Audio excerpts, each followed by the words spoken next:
सद्बुद्धि, सन्मार्ग और कार्य का संकल्प देना, अडिग रहे विश्वास तुम पर, ऐसा अंतः कर देना, मेरे हृदय में आने में तुम्हें कोई संकोच न हो। हे गुरुदेव, मुझे नज़रों से दूर कभी न होने देना। हे गुरुदेव, मुझे नज़रों से दूर कभी न होने देना। नमस्कार, गायत्री चिंतन धारा के इस सतत प्रवाह में आप सभी का स्वागत है। मित्रों, गायत्री पूजा के लिए कोई एक देवी मिल गई आपको अलग से, ऐसा नहीं है। और यज्ञ भी कोई भगवान को खुश करने के लिए आपने समिधा जुटाई और हवन कर दिया, ऐसा नहीं है। गायत्री और यज्ञ हमारे जीवन शैली का आधार है, श्रेष्ठ जीवन शैली का आधार है। यानी क्या मतलब, आज जो हम दुख, पीड़ा, मुसीबत, परेशानियां देखते हैं, या जिसको गुरुदेव के शब्दों में कहें कि लोगों की पीड़ा पतन की अवस्था है, तो इस पीड़ा पतन की अवस्था से उनको उबारना है ना, और एक बेहतर ज़िंदगी देना, ये इस रास्ते पर संभव हो सकता है, गायत्री के रास्ते पर और यज्ञ के रास्ते पर, है ना। तो गुरुदेव ने हमको गायत्री दी, यज्ञ दिया, संस्कार आदि की पद्धति दी, काहे के लिए? हमारे जीवन को सुखी और समृद्ध बनाने के लिए। पूर्व के समय में भी हमारे ऋषियों ने यही विधान दिया था, गुरुदेव ने भी आए, उन्होंने भी यही एक विधान हमको दिया है।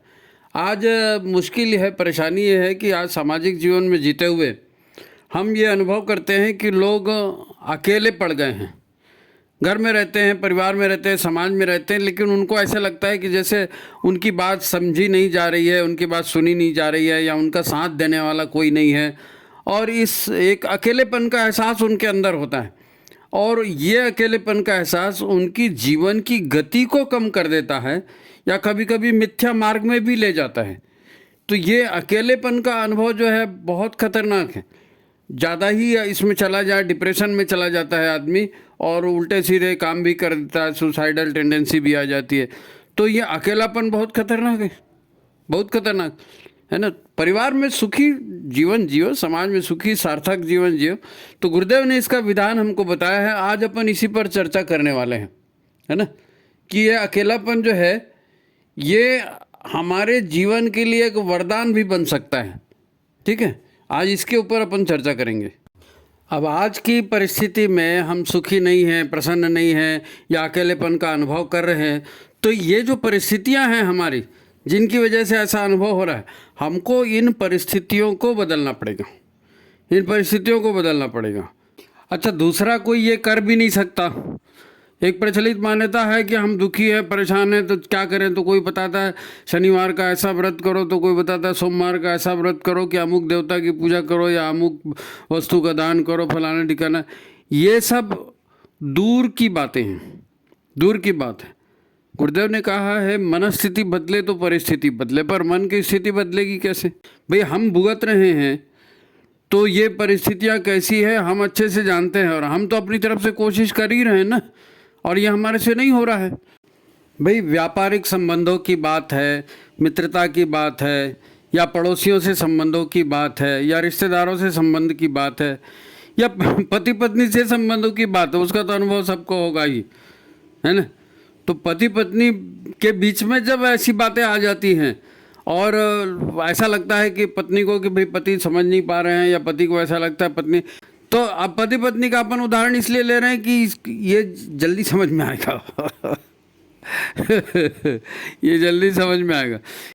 तो पति पत्नी जब प्रेम संबंध में होते हैं, और परिवार की गाड़ी उनकी अच्छी चलते रहती है, तो वो 7 जन्मों में साथ निभाने की बातें करते हैं। तुमसे अच्छा कोई नहीं है, मेरी तकदीर बहुत अच्छी है, मेरे को तुम्हारे जैसा पति मिल गया, तुम बहुत अच्छे हो, तुम्हारे जैसी पत्नी मुझको मिल गई, मेरी तकदीर बहुत अच्छी है। और ये सारी मीठी मीठी बातें, ये सारी बातें होती हैं। बस इसके बाद में एक शब्द लग जाता है, लेकिन लेकिन, क्योंकि जब दोनों पक्ष किसी एक बात पर सहमत होते हैं, तो दोनों में एक दूसरे से सहयोग होता है, तो बड़ा अच्छा लगता है नहीं। और एक की मति दूसरी हो गई, और दूसरे की मति दूसरी हो गई, और बार बार हो गई, और फिर उसके बाद बहुत सारी मत भिन्नता की बातें आती हैं। फिर जोर से बोलना होता है, फिर उल्टे सीधे बोलना होता है, क्रोध आता है, ये आता है, फिर वो कांड बढ़ते जाते हैं, और बढ़ते बढ़ते ये हो जाता है कि जो लोग 7 जन्म साथ में रह कर के जीवन बिताएंगे सोचते हैं वो 7-6 महीने में ही सब समाप्त हो जाता है नहीं। ये सच है, ये सच है, इसको समझना पड़ेगा, ये सच है, इसको समझना पड़ेगा। भाई आपको किसी का व्यवहार अच्छा लगा, आपके मित्र का व्यवहार अच्छा लगा, मित्र आपका क्यों बन गया? आप कॉलेज में पढ़ रहे हैं, स्कूल में पढ़ रहे हैं, एक दूसरे को पढ़ाई में सहयोग कर रहे हैं, वहाँ तक बढ़िया हो रहा है, एक साथ पिक्चर देखने जाते हैं, वहाँ तक बढ़िया हो रहा है। लेकिन किसी बात को लेकर के किसी ने, एक ने दूसरे की हंसी उड़ा दी, खिल्ली उड़ा दी या अपमान कर दिया, तो बात उसके दिल में लग जाती है। फिर बात दिल में लग गई तो फिर जो नकारात्मकता भीतर में पैदा होती है वो खाली समय में और बढ़ती है। वो एक बीज है नकारात्मकता का, नकारात्मकता एक नकारात्मक ऊर्जा है, वो ऊर्जा का बीज पड़ गया है ना। भाई इसने मेरे को ऐसा कह दिया, ये तो उस दिन भी उसने मेरे को ऐसा कहा था, अब वो बीज पड़ गया, तो बीज का काम अंकुरित होना है, वो पड़ता है, बढ़ता है, फैलता है, और उसके बाद में वो धीरे धीरे करके कड़वाहट बढ़ते जाती है। चाहे वो व्यापार में हो, घर परिवार में हो, हम यही सब देखने में आता है। कोई जन्म से तो किसी का बैरी नहीं होता ना, जन्म से कोई किसी का बैरी नहीं होता, और कोई किसी के नज़दीक भी आता है तो किन्हीं कारणों से आता है ना। दरअसल क्या है, अपन इसको आज समझेंगे, और गुरुदेव ने इस विषय पर क्या कहा है और इसका सही समाधान क्या है। क्योंकि हर बात घुमा फिरा कर यहीं पर आती है कि दुनिया क्या कर रही है, सामने वाले का क्या हो रहा है, उससे हमको तो अपने से मतलब रहता है ना कि मैं सुखी कैसे हो जाऊं, मेरे दिन अच्छे कैसे चले जाएं, है नहीं। तो मेरे को अपने व्यवहार को बदलना पड़ेगा, और कैसे बदलना पड़ेगा ये प्रैक्टिकली अपन देखेंगे, प्रैक्टिकली। क्योंकि दूसरा कोई आकर के आपको सुखी करेगा नहीं, और दूसरा कोई आकर के आपको एहसान करके बोल भी देना देखो मैंने तुमको खुश कर दिया, तो उस एहसान को आप जिंदगी भर ढो भी नहीं पाओगे। अपने पुरुषार्थ से यश अर्जित किया जाता है, सफलता अर्जित की जाती है, और वही अच्छा भी लगता है अपने को, है ना। तो अपन इसको देखेंगे। आपको वीडियो अच्छा लगता है, आप वीडियो देखते हैं, उसके लिए आपका बहुत बहुत धन्यवाद। वीडियो को लाइक शेयर करते हैं, ज़्यादा से ज़्यादा लोगों तक पहुंचाते हैं, तो ये आपका भी सौभाग्य है। क्योंकि वंदनी माता जी ने यही कहा, बेटा लोगों के पीड़ा पतन के कारणों का निवारण करना चाहिए विचार क्रांति के माध्यम से। अब आजकल तो सोशल मीडिया से ही होता है ना विचार क्रांति का काम। किताबें कौन पढ़ता है, बहुत कम लोग किताबें पढ़ते हैं, है ना। तो आप सब इसमें सहयोग कर रहे हैं, इसको लाइक शेयर कर रहे हैं, तो ऐसे ही आप सहयोग करते रहिए। तो अपन फिर आप आगे चलते हैं, ठीक है मित्रों। हम लोग एक गीत गाते हैं, आपने भी गाया होगा, सुंदर सुखी बनेगा जीवन गायत्री का जाप करो, ओम भूर्भुवः स्वः, है ना, गाया ना गीत, सुंदर सुखी बनेगा जीवन गायत्री का जाप करो। अब गायत्री का जाप तो सभी कर रहे हैं, सभी कर रहे हैं, हम में से, और हम में से ही लोग हैं जो तरह तरह के प्रश्नों को लेकर के, तरह तरह की परिस्थितियों को लेकर के यहाँ गायत्री चिंतन धारा में संपर्क करते हैं, और उनके समाधान फिर उनको बताए जाते हैं। तो जब आप गायत्री का जाप कर रहे हैं तो आपका जीवन ऑलरेडी सुंदर सुखी बन जाना चाहिए। क्योंकि गायत्री एक महा ऊर्जा है, एक इतनी बड़ी ऊर्जा है, एक इतनी बड़ी शक्ति है जिससे ब्रह्मांड बना है नहीं। और वो शक्ति गुरुदेव ने हमको दी है, और उसके बावजूद भी अगर हम उस शक्ति के माध्यम से कुछ कर नहीं पा रहे हैं, दरअसल इसका रहस्य क्या है ये समझने वाली बात है। ओम भूर्भुवः स्वः तत्सवितुर्वरेण्यम, है ना, ओम भूर्भुवः स्वः तत्सवितुर्वरेण्यम, वो महाशक्ति है ना, तीनों लोगों को जो बना रही है, चला रही है ना, उसका वर्ण करना है, उसको धारण करना है। अब गायत्री को धारण करना है, हमने गायत्री धारण, कोई चूक हो गई हमारे गायत्री के धारण करने में, नहीं तो गायत्री तो अपना असर दिखाती। देखो गायत्री जीवन जीने की कला सिखाती है। हमारा जीवन किस आधार पर चलता है? हमारा जीवन चलता है प्लस और माइनस के आधार पर, है ना। ये अच्छा है, ये बुरा है, इसको नहीं, इसको हाँ। इसी को दूसरे शब्दों में कहते हैं राग और द्वेष। जो हमको अच्छा लगता है उसको अनुराग, उसका राग है, प्रेम है, प्रीति है उससे, और जो अच्छा नहीं लगता है वो द्वेष, उसको देखने की इच्छा नहीं होती, उसके पास जाने की इच्छा नहीं होती। वो पास आ गया तो यार ये खस के या मैं खस को, ऐसा हो जाता है। तो पूरा जीवन इसी आधार पर चलता है, राग और द्वेष। अब इस राग और द्वेष की जो ऊर्जा है, जो शक्ति है, ये कितनी भयंकर होती है। प्रेम में लोग जान दे देते हैं और द्वेष में मरने मारने को उतारू हो जाते हैं। यानी जीवन ख़त्म करना, ज़्यादा ही प्रेम हो गया और प्रेम में एक साथ रहते नहीं बन रहा है तो लोग उधर से सुसाइड कर लेते हैं, ख़त्म कर देते हैं। और जब द्वेष ज़्यादा बढ़ गया तो मरने मारने की वैसी स्थिति बन जाती। राग और द्वेष जो है ना, इसको समझना पड़ेगा और ये हमारी ज़िंदगी का आधार है। हमको क्या लगता है, हम ये सोचते हैं कि हमने तो अच्छा काम किया है, हमने तो हमेशा इनकी तरफ अच्छी ही बात की, हमने हमेशा इनका साथ दिया, फिर इन्होंने हमारे साथ विरोध क्यों किया, वो भी ऐसी करता है, वो भी ऐसे करता है, मेरी तकदीर खराब हो गई, कोई तो मेरे को ढंग से सहायता करे, कोई तो मेरी बात को समझे, मेरे अपने जीवन साथी, मेरे अपने दोस्त, मेरे अपने माता पिता, मेरे अपने भाई बहन, यही मुझको नहीं समझ रहे। यही तो स्थिति आती है ना, यही स्थिति आती है। अब इसको दूसरे ढंग से देखिए, गुरुदेव ने क्या कहा है। गुरुदेव ने एक तरफ तो ये कहा कि देव परिवार बनाइए, है ना, और गृहस्थ को एक तपोवन बनाइए। तपोवन मतलब यहाँ तपस्या करनी पड़ेगी आपको, ऐसी खुशहाली नहीं आने वाली। मतलब गृहस्थी में, मित्र मंडली में या समाज में अगर साथ में रहना है तो कुछ न कुछ वहाँ पर सेक्रीफाइस करना पड़ता है, त्याग करना पड़ता है, बलिदान करना पड़ता है ना। देव परिवार जिसको बोलते हैं ना, चाहे वो अपना परिवार हो, चाहे पूरा विश्व वसुधा की बात हो, पूरे धरती का एक परिवार हो। एक बहुत सुंदर एक इस विषय पर कविता है, आपको समझने में थोड़ा सा उसमें आसानी होगी। देव परिवार निर्माण कार्यक्रम हम लोग करते थे, उसमें एक कविता हम लोग बोला करते थे, सोचना अच्छा है पर बिना किए क्या होता है, सोचना अच्छा है पर बिना किए क्या होता है, नया जन्म मेरे भाई बिना मरे कहाँ मिलता है ना। नया जन्म मेरे भाई बिना मरे कहाँ मिलता है। कोशिश या शुरुआत तो सभी करते हैं, योजना हो, संकल्प हो तो काम भी होता है। सहयोग भी मिल सकता है पर याद रखना अपने अपने लाभ से हर व्यक्ति जुड़ा होता है। सहयोग भी मिल सकता है पर याद रखना अपने अपने लाभ से हर व्यक्ति जुड़ा होता है। यह लाभ ही कारण है, ये लाभ ही कारण है जिससे जुड़ते हैं लोग, है ना। वरना गुरुदेव ने क्या कहा था कि मनुष्य अकेला पैदा होता है, अकेला मरता है और अकेला ही अपने कर्मों का फल भोगता है। तो परिवार कैसे बनते हैं, अकेला ही कर्मों का फल भोग रहा है तो, है ना।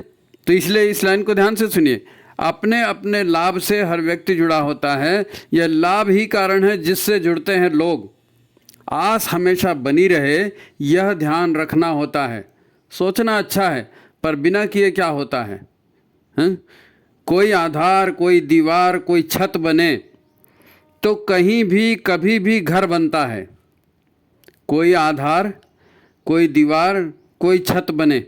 भाई एक महिला है, घर का काम कर रही है, एक पुरुष है, वो अपने परिवार की मजबूती के लिए कमा रहे हैं, खा रहे हैं, या वृद्धजन हैं तो वो अपनी छत्र छाया में परिवार का मार्गदर्शन कर रहे हैं, है नहीं।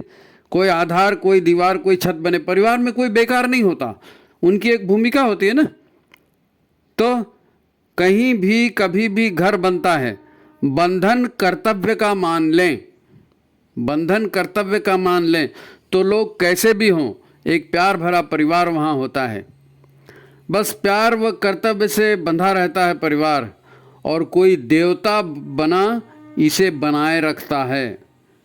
ये लाइन बहुत महत्वपूर्ण है। कोई देवता बना इसे बनाए रखता है। सोचना अच्छा है पर बिना किए क्या होता है, नया जन्म मेरे भाई बिना मरे कहाँ मिलता है।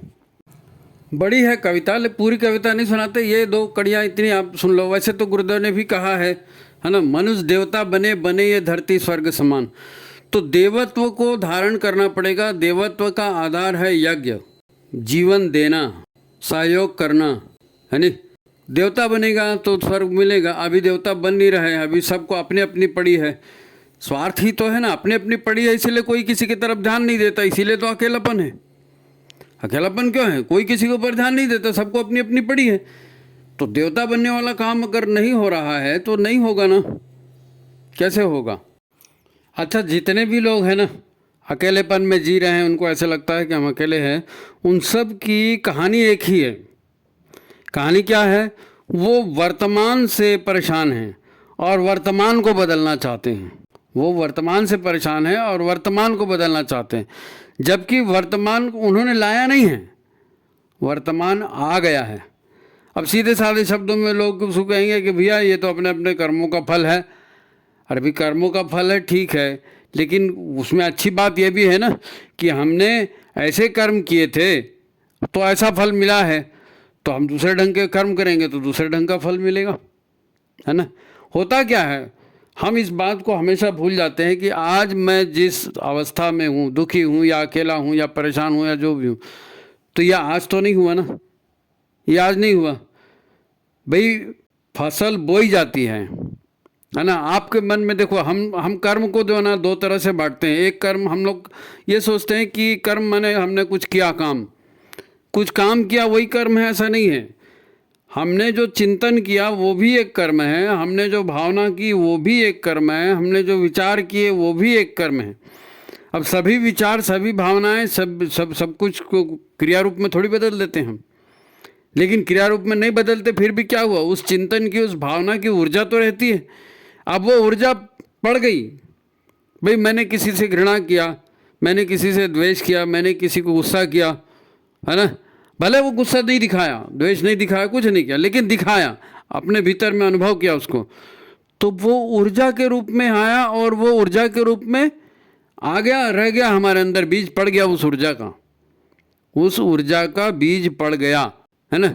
हमको दिखता कब है, हमको परेशानी तब होती है जब परेशानी सामने आ जाती है, फल सामने आ जाता है। लेकिन फल आने के पहले फूल आता है, डालियाँ आती हैं, पत्ते आते हैं, तना आता है और सबसे पहले तो अंकुर निकलता है।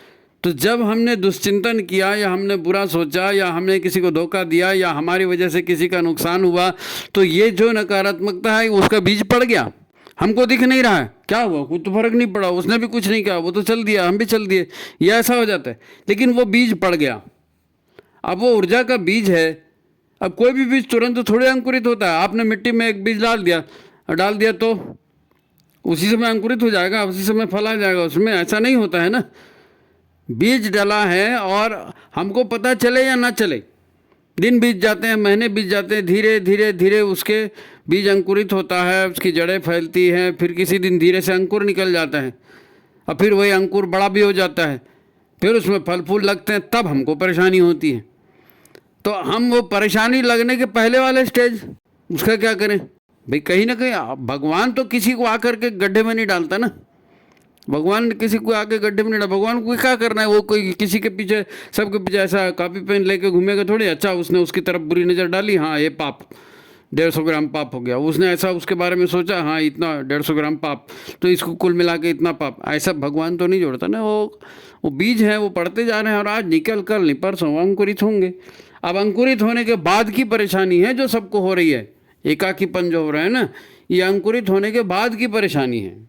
आज हमको एकाकीपन की, असहायता की, है ना, परेशानी अनुभव हो रही है ना। लेकिन ये चीज़ हमारे द्वारा दूसरे को दी जा चुकी है, हमने वो भावना बना चुकी है, हम वो कर्म कर चुके हैं और वहाँ से ऊर्जा रिटर्न आ रही है। कैसे आएगी, हमारे पास की ऊर्जा हमारे ही पास आएगी वापस। भाई हम क्या होता है, हमको ऐसा कोई ये सब जानते नहीं ना, तो हम भी भगवान से डरते रहते हैं, ईश्वर से डरते रहते हैं। अरे ईश्वर ऐसा कर देगा, ईश्वर पाप डाल देगा, ईश्वर नरक में डाल देगा। ईश्वर को कुछ नहीं पड़ा है भाई, है। लेकिन हम डर के मारे उनकी पूजा करते हैं और उनके स्तोत्र और चालीसा और तीर्थ और प्रसाद और ये सारा कर्मकांड करते रहते हैं। लेकिन असल चीज़ यही है कि हम दुख के बीज बोए ही मत। भाई कर्मों का फल मिलता है, इसे कितनी बढ़िया बात है कि भाई आप कर्म करने के लिए स्वतंत्र तो हो। अगर बुरे कर्म का बुरा नतीजा मिल रहा है तो अच्छे कर्म का अच्छा भी तो मिलेगा, तो उसमें बुरा मानने की क्या बात, उसमें बुरा मानने की बात। अभी आपके पास समय है, अभी आपके पास समय है, आज आप कर लेंगे तो वो भी तो बीज है, वो भी कभी न कभी फलेगा, हैं। अरे भाई हर भाव, हर शब्द, हर विचार एक बीज है और उसी के परिणाम आ रहे हैं, उसी के परिणाम आ रहे हैं। कल क्या होगा, भविष्य कोई रहस्य नहीं है, कल वही होगा जो बीज बोया जाएगा वो सामने में आएगा। अब मामूली सी बात है भाई, कोई भी किसान है वो गेहूं लगाता है तो वो यही सोच के गेहूं लगाता है कि मैंने गेहूं लगाया है तो गेहूं की फसल उगेगी। वो कभी ये नहीं सोच के जाता मैंने लगाया था तो आम लगा होगा करके। उसको मालूम है कि मैंने गेहूं फसल लगाया तो गेहूं ही उगेगा, है ना। हमको नहीं मालूम, हमको मालूम ही नहीं कि विचारों का भी बीज होता है, विचारों की भी शक्ति होती है, भावनाओं का भी बीज होता है, भावनाओं की भी शक्ति होती है। और आज अगर हमारे पास बुरे, नहीं देखो आपने पुराने पिक्चर है वो देखे होंगे, मदर इंडिया वगैरह टाइप की, जो एकदम उबड़ खाबड़ पथरीली ज़मीन है, अब उसमें खेती करना है साहब। अब बहुत गरीब है, कुछ है भी नहीं, तो मदर इंडिया क्या करती है, वो उसका पति भी नहीं रहता तो वो हल लेके आती है और हल में खुद जुत जाती है, और उसके दोनों बच्चे जो हैं वो पीछे से हल को संभालते हैं, और ये महिला जो है हल को खींचती है, और बंजर ज़मीन को वो लोग खेती के लायक बनाते हैं और उसमें फसल उगाते हैं, और फिर फसल लगती है। तो आज हमारी स्थिति वही है, बंजर भूमि के जैसे। कोई हमारा साथ नहीं दे रहा है, कोई हमारे तरफ देखता नहीं है, सहानुभूति की नज़र नहीं डालता, हम एकाकी जीवन जी रहे हैं, एकदम बंजर हो गया जीवन। तो हल चलाना है और इसमें अच्छे बीज बोना है, तो इसमें फल आएंगे, फसल फिर लहलहाएगी। नहीं, उसमें गाना भी तो था ना, दुख भरे दिन बीते रे भैया, अब सुख आयो रे, रंग जीवन में नया लायो रे। कैसे रंग जीवन में नया लाओगे? हल चलाए हैं बाबू, फोकट में थोड़ी आया है। हम तो अपना मान लेकर बैठे हैं, हम अपना सम्मान लेकर के बैठे हैं, नहीं उसने ऐसा करना चाहिए, उसने ऐसा करना चाहिए, वो नहीं करेगा, वो नहीं करेगा। मुझको खुशी चाहिए, मुझको साथ चाहिए, मुझको अच्छापन चाहिए, तो वो उसके लिए कर्म मेरे को करना पड़ेगा, दूसरा क्यों करेगा? दूसरा क्यों करे? छोटी छोटी सी बातों से जीवन में स्वाद आता है। फिर से कह रहा हूँ, छोटी छोटी सी बातों से जीवन में स्वाद आता है, और छोटी छोटी सी बातें जीवन में बवंडर पैदा कर देती हैं, बवंडर पैदा कर देती। हमको इस बात को समझना पड़ेगा। निराश होकर बैठने से काम नहीं चलेगा, दूसरे से अपेक्षा करेंगे तो काम नहीं चलेगा। नहीं, गायत्री को आप सद्बुद्धि मानिए, सद्बुद्धि, अच्छी बुद्धि, जो अच्छी प्रेरणा देती है।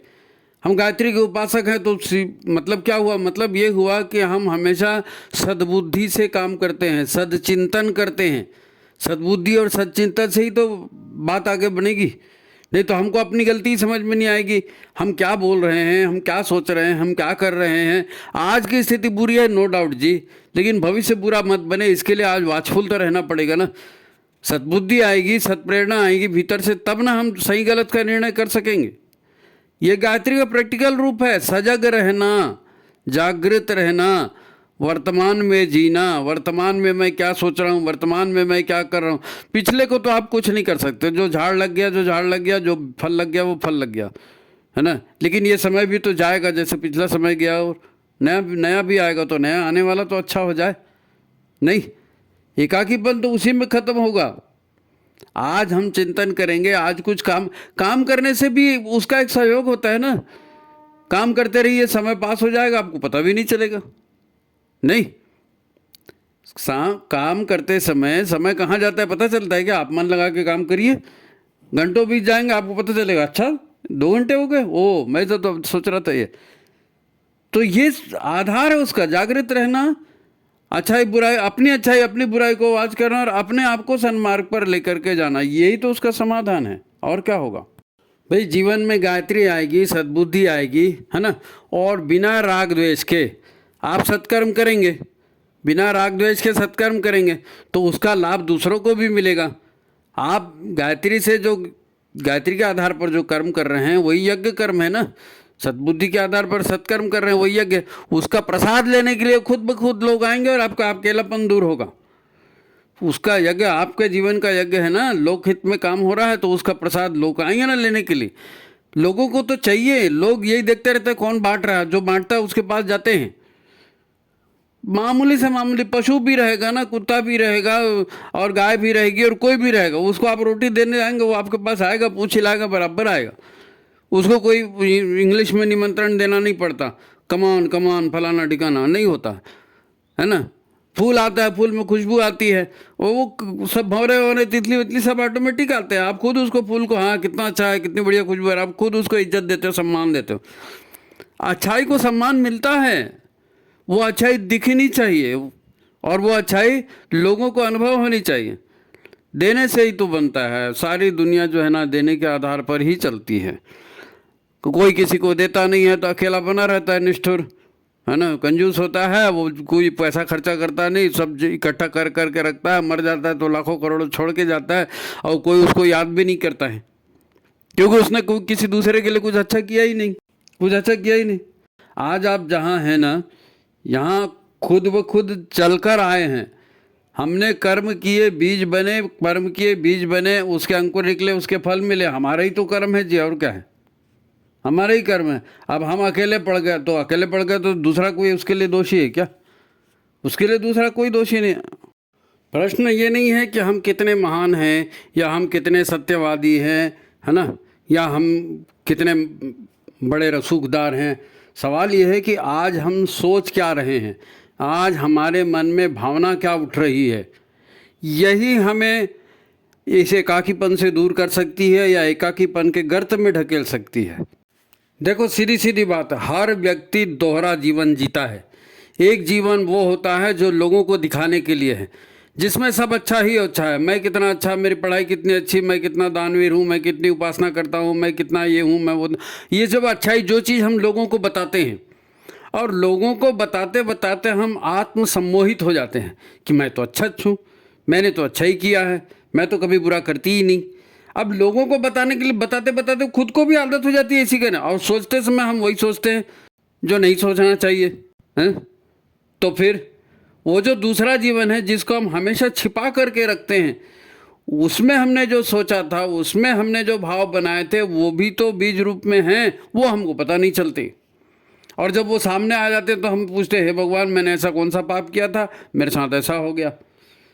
आपने कोई पाप नहीं किया और भगवान को ने किसी को कोई दंड नहीं दिया। वो ऊर्जाएं थी, उछाली गई, वही ऊर्जाएं वापस आ गई। अब इस अकेलेपन के लिए किसको दोष दिया जाए? कोर्ट कचहरी करोगे, किसी से ज़बरदस्ती बोलोगे नहीं मुझसे मोहब्बत कर, और ज़बरदस्ती मोहब्बत करना ही पड़ेगा और ओरिजिनल वाली मोहब्बत कर। ऐसा नहीं होता, ऐसा नहीं होता। बिन मांगे मोती मिले, मांगे मिले न भीख। जो हमारे हक का है वो हमको मिलेगा ही मिलेगा। वो बीज है, अंकुरित हुआ है, हमने डाला है, उसका फल हमको मिलेगा ही मिलेगा। प्रश्न ये है कि आज हम अकेले पड़ गए तो अब क्या करें? कोई हमारी सुनता नहीं है, कोई हमारी तरफ देखता नहीं है, सब हमको नेगलेक्ट करते हैं, कोई हमारे को सहयोग नहीं करता। अब आज हम क्या करें? तो सबसे पहली बात यह है कि सत्साहित्य का अध्ययन करें, ज्ञान अर्जन करें, है ना। अपने शरीर को स्वस्थ रखें, अपने मन को स्वस्थ रखें, अपने भावों को स्वस्थ रखें, अपने विचारों को स्वस्थ रखें। मतलब गायत्री को जीवन व्यवहार में उतारें। ये हमारी ध्यान साधना का विषय है कि हम गुरु को महान अगर मानते हैं, उनको सर्वव्यापी चेतन सत्ता के रूप में स्वीकार करते हैं, तो उनको साक्षी मानकर अपने जीवन व्यवहार को चलाएं। किसी से पार्शलिटी न करें, किसी का हक न छीनें, किसी से दुश्मनी न रखें। भाई कोई आपसे गलत व्यवहार कर रहा है तो आप उसको देखिए, एडजस्ट कीजिए, उसको समझाइए, है ना। आप उससे पंगा लेंगे, उससे और ज़्यादा उलझेंगे तो बात और ज़्यादा बढ़ जाएगी, है नहीं। और जो हमारे प्रारब्ध में है, अब अपने ही लोग हैं ना, पति पत्नी बच्चे घर ही के लोग हैं, तो थोड़ा बहुत अगर किसी ने कुछ किया तो उसको माफ़ भी करना पड़ेगा। नहीं, अपने घर के लोगों को, अपनों के साथ यदि हम थोड़ी भी सद्भावना नहीं रखेंगे तो दूसरा हमारे साथ सद्भावना क्यों रखेगा? और जब हम सद्भावना रखेंगे और लोकहित में काम करेंगे तो लोग तो खुद ब खुद हमको उस पर अप्रिशिएट करेंगे। लोग खुद ब खुद हमारे पास आएंगे ही आएंगे। उनको फ़ायदा मिलेगा तो आएंगे ना। दुनिया फ़ायदे के पीछे चलती है। जब आप निस्वार्थ सेवा करेंगे तो फ़ायदे के पीछे रहेंगे तो फ़ायदे के आधार पर चलेगी। देखो सबसे मेन बात जो है ना, जो अक्सर लोग नहीं याद रखते हैं, भूल जाते हैं, या जिनको पता ही नहीं रहता, वो सोचते हैं कि जीवन मिला तो खाओ पियो और ऐश करो, खाओ पियो ऐश करो, खूब घूमो फिरो, खूब धन संपत्ति कमाओ और आराम से रहो, और दुनिया से क्या करना है, सब तो अपना अपना देख रहे हैं, हम भी अपना देखेंगे। इसके लिए जीवन नहीं मिला है। ये सब पाश्चात्य जीवन शैली हमको यही पढ़ाया लिखा गया, ईट ड्रिंक एंड बी मेरी, खाओ पियो और खूब बच्चे पैदा करो, यही ज़िंदगी। ऐसा नहीं है, ऐसा नहीं है। ऐसे में ही तो लड़ाई झगड़े हो रहे हैं ना, सब अपना अपना देख रहे हैं, तो उसी में तो उपेक्षा होती है, उसी में बहिष्कार होता है, तिरस्कार होता है, और हम झेलते हैं। फिर हम बोलते हैं कि हम अकेले हो गए। जो कमज़ोर हो जाता है वो अकेला पड़ जाता है, और जो ताकतवर होता है वो गुंडागिर्दी करके, दादागिरी करके और अपना कमाते रहते हैं। यही तो दुनिया में हो रहा है। लेकिन इसमें कब तक उलझते रहेंगे हम? देखो हमारी संस्कृति, हमारे विचारधारा, हमारे गुरु का कहना है, और सभी भारतीय दर्शन ही एक इस बात को कहता है कि मनुष्य का जीवन बड़े भाग्य से मिला है। बड़े भाग्य मानुष तन पावा। काहे के लिए मानुष तन बड़े भाग्य से मिला है? ताकि हम इस कर्म योनि में आकर सत्कर्म करें, इस कर्म योनि में आकर अपने आप को, अपने कषाय कल्मशों को, अपने बुरे विचारों को, बुरे संस्कारों को, है ना, साफ करें, स्वच्छ करें। ज्यो की त्यों धर दीनी चदरिया। हम आत्म परिष्कार के लिए तो ये जन्म मिला है ना, और यही जीवन का लक्ष्य भी होना चाहिए। भोग विलास और ये दुनिया भर की बातें करेंगे तो भाई जहाँ भोग है वहाँ रोग है, जहाँ रोग है वहाँ त्रास है, नहीं है। तो अपने जीवन का एक लक्ष्य बनाए, गुरु का साहित्य पढ़ें, उसमें जीवन का लक्ष्य आपको मिल जाएगा। वो बोलते हैं ना, बीती ताही विसार दे आगे की सुधीले। तो आगे की सुधीले में अपने जीवन के लक्ष्य को पहचान करके उसको पाने की कोशिश करना है। एक दो पंक्तियों की कविता है, उसको मैं आपको सामने फिर बता रहा हूँ। जीवन का लक्ष्य तय है तो यही कीमती है, याद रखना। जीवन का लक्ष्य तय है तो वही कीमती है, याद रखना। आदमी टूटे भी तो अच्छा है, कोई बात नहीं, याद रखना। आदमी टूटे भी तो अच्छा है, कोई बात नहीं, याद रखना। बहुत सस्ता है लोगों की ठोकरों से सीख मिल जाए यदि। बहुत सस्ता है लोगों की ठोकरों से सीख मिल जाए यदि। इंसानी संबंधों की सच्चाई हमेशा याद रखना। इंसानी संबंधों की सच्चाई हमेशा याद रखना। सुख दुख मन की ही हार जीत है और कुछ भी नहीं। सुख दुख मन की ही हार जीत है और कुछ भी नहीं। जो कुछ हम करेंगे वही दिखेगा, वही मिलेगा, याद रखना। जो कुछ हम करेंगे वही दिखेगा, वही मिलेगा, याद रखना। और आखिरी है, कर्तव्य परीक्षा का प्रश्न पत्र है। कर्तव्य परीक्षा का प्रश्न पत्र है, ईश्वर ने दिया है, याद रखना। कर्तव्य परीक्षा का प्रश्न पत्र है, ईश्वर ने दिया है, याद रखना। लक्ष्य प्राप्ति की यही सीढ़ियां हैं, इन्हीं से जाना है, याद रखना। लक्ष्य प्राप्ति की यही सीढ़ियां हैं, इन्हीं से जाना है, याद रखना। यही कर्म है, यही पूजा है, जीवन की साधना है यही। यही कर्म है, यही पूजा है, जीवन की साधना है यही। लेन देन हमेशा साफ ही रखना है, यह बात हमेशा याद रखना। लेन देन साफ ही रखना है, यह बात हमेशा याद रखना। कर्तव्य हमारा ही लिया हुआ ऋण है। कर्तव्य हमारा ही लिया हुआ ऋण है, कुछ और नहीं। जो कुछ हम करेंगे, सोचेंगे, देखेंगे वही मिलेगा, याद रखना। जो कुछ हम करेंगे, देखेंगे, सोचेंगे वही मिलेगा, याद रखना। देखो, हम एकाकीपन में जी रहे हैं, एकाकीपन का दुख झेल रहे हैं, तो हमारी सहानुभूति उन सभी के साथ में है। लेकिन एक बात याद रखना कि गुरु हमारे मार्गदर्शक हैं और गुरु ने हमें जो बताया है उसके आधार पर चलते हुए हम निश्चित ही अपने लिए भी और औरों के लिए भी अच्छे दिन ला सकते हैं। इसीलिए तो हमने दीक्षा ली है जी, इसीलिए तो हम गायत्री मंत्र का जाप करते हैं, इसीलिए तो हमको यज्ञ सिखाया गया, इसीलिए हमको संस्कार सिखाया गया। दोहरी जिंदगी जीना बंद करना। जो हम बोल रहे हैं वही करना है, जो कर रहे हैं वही बोलना है। मन में कुछ और है, क्रिया कुछ और है, तो फिर वो लाग झपेट होता है, फिर दोस्त बनते हैं, फिर दुश्मन बनते हैं, और वो कहानी चलते रहती है। तो उस कहानी से हम खुद ही बच सकते हैं ना, दूसरा कौन बचाएगा? दूसरा कोई नहीं बचाएगा। गुरु मार्ग दिखा सकते हैं, चलना तो शिष्य को पड़ता है ना। गुरु मार्ग दिखा सकते हैं, चलना शिष्य को पड़ता है। अपना जीवन अगर किसी को दिखाना है, अपने सुख दुख किसी को दिखाना है, तो गुरुदेव को दिखाइए, वंदनी माता जी को दिखाइए, ईश्वर को दिखाइए। इधर उधर मुंह मत मारिए, इधर उधर मुंह मत मारिए, है नहीं। तो आज की बात यही समाप्त करते हैं। उम्मीद है एकाकीपन को दूर करने के लिए ये एक तरह की काउंसलिंग है वंदनी माता जी की ओर से, और हम अपना एकाकीपन को दूर करेंगे और सत्कर्म में लगाएंगे। गुरुदेव माता जी आपकी सहायता देंगे। इसी बात के साथ हम फिर आखिरी में आपको वही सलाह दे रहे हैं कि आप वीडियो अच्छा लगता है, हमारे वीडियो अच्छे लगते हैं तो इसको लाइक कीजिए, शेयर कीजिए, है ना।